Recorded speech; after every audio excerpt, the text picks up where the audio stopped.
In previous video, we discussed this aspect: development of resources, the Earth Summit, resource planning and need, and the process of resource planning. Also, we have discussed the sustainable development.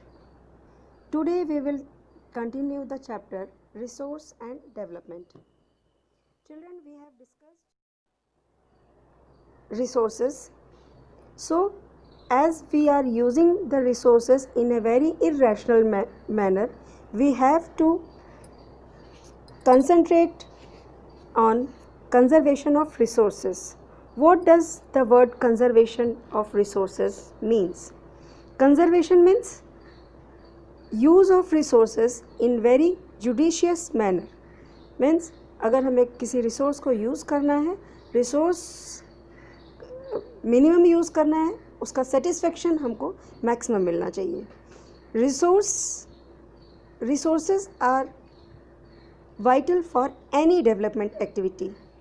So, overutilization or irrational use may lead to socio-economic and environmental problems. So, to overcome the problems, resource conservation at various levels is important. Children, here we have one quotation of Gandhiji that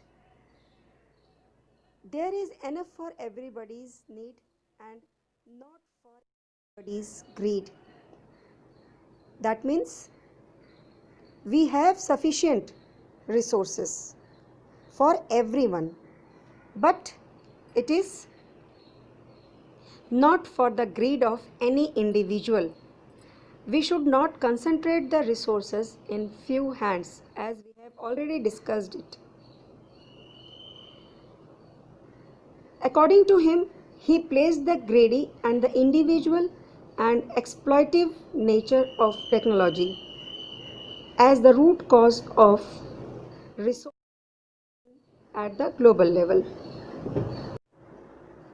Provides of perennial water supply, tourism and ecological balance.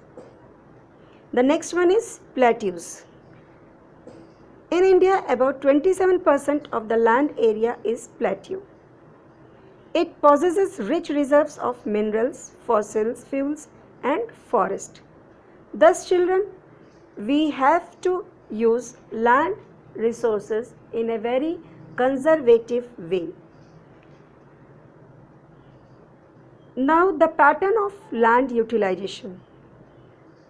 How we use land and for what purpose we use land. As we have already discussed that we have land under various relief features, plains, mountains, plateaus. So, how we will use this? First purpose is for the forest. As we all know, forests are very useful for the wildlife and also for the human beings. The next one is land not available for cultivation. Some lands are not used for the cultivation. For example, barren land, waste land. Sometimes land put on non-agricultural uses, example building roads, factories, etc. Some uncultivated lands are permanent pastures and grazing land. Pastures and grazing lands means, children, the land which are left uncultivated for the grazing of the cattle, that you have seen in your villages also. Land under miscellaneous tree crops, groves, not included in net shown area. Another one is cultivable waste land. Cultivable waste land means, children, that land which is left uncultivated for more than 5 years. These lands can be used for the cultivation, but they are not being used for the cultivation. Some lands are fallow lands. Fallow lands means left without cultivation for 1 or less than 1 year agricultural year. Other than current fallow land means left uncultivated for the past 1 to 5 agricultural year. Children, you have gone through the word net shown area. What is net shown area? Area shown more than once in an agricultural year plus net shown area is known as gross cropped area. Land use pattern in India. Land use pattern depends on physical factors such as topography, climate, soil types. In India, land use pattern depends on physical factors such as topography, climate, soil type. Another one is human factors such as population density, technological capability, culture and tradition of the society. Children, total geographical area of India is approximately 3.28 million square kilometer. Data is available only for 93% of total area. Means the area we are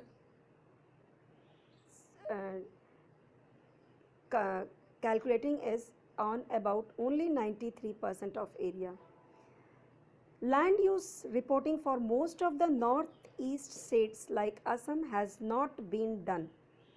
Means the area under northeast states of Assam has not been included. Some areas of Jammu and Kashmir occupied by Pakistan and China is also not included in this. Conservation of resources. As we have already discussed, the irrational consumption and overutilization of resources leads to socio-economic and environmental problems, so we have to conserve the resources. Children, what is socio-economic problem? Socio-economic problem means gap between rich and poor, scarcity of basic resources, for example food, water and shelter, employment, lack of infrastructure, displacement of people and loss of livelihood. And what are environmental problems?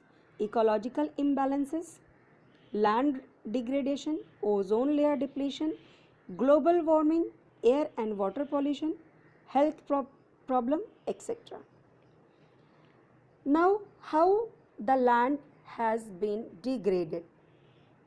The land degradation is a very severe problem. About 130 million hectares of land has been degraded. 28% belongs to the category of 28% belongs to the category of forest degraded areas. 56% of it is water eroded area and 10% by wind. Rest is affected by saline and alkaline deposits. Some human activities such as deforestation, overgrazing, mining, quarrying, over-irrigation leads to water logging, and this increases in salinity and alkalinity in the soil. It also includes constructions, etc. Constructions means constructing dam, building, roads, etc. How the question now arises, how we can control land degradation? हम land degradation को कैसे control कर सकते हैं? What are the methods to control land degradation? The first one is afforestation and proper management of grazing.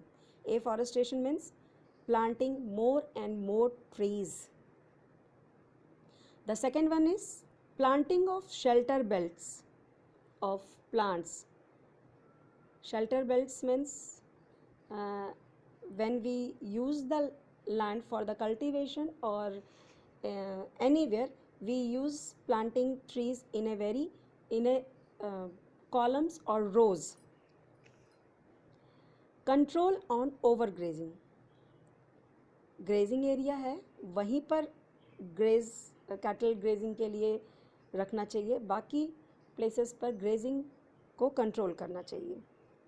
Stabilisation of sand dunes bye growing thorny bushes. Children, the stabilization of sand dunes is related or it can be done in the desert areas. हमें पता है desert areas में ही sand dunes बनते हैं. तो sand dunes को stabilise करना वो कैसे हो सकता है? थॉर्नी बुशेस, क्योंकि डेजर्ट एरियाज़ में थॉर्नी बुशेस को ही प्लांट किया जा सकता है. Control of mining activities. Mining activities से भी लैंड को हम डिग्रेड करते हैं. Proper discharge and disposable of industrial effluents and wastes. The another example is soil resource. Soil is most important renewable natural resources. Children, if we control the land degradation, we can renew the soils. It is the medium of plant growth and supports different types of living organisms on the earth. It is a living system.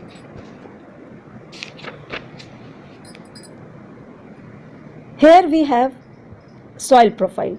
On the top you are seeing the upper soil layer. Under that, subsoil, withered rocks and the split clay. The another one is substream withered parent rock materials. The last one is unwithered parent bedrocks. Children, now what are the factors responsible for soil formation? Major components of soil: mineral particles like clay, silt, sand and gravel. Organic matter, decaying plant and animal material. Running water, air, living organisms. Living organisms means bacteria, fungi, etc. Factors responsible for the soil formations are climate, relief features, natural vegetation, parent rock, time, change in temperature, factors of running water, wind and glaciers, activities of decomposers, chemical and organic changes.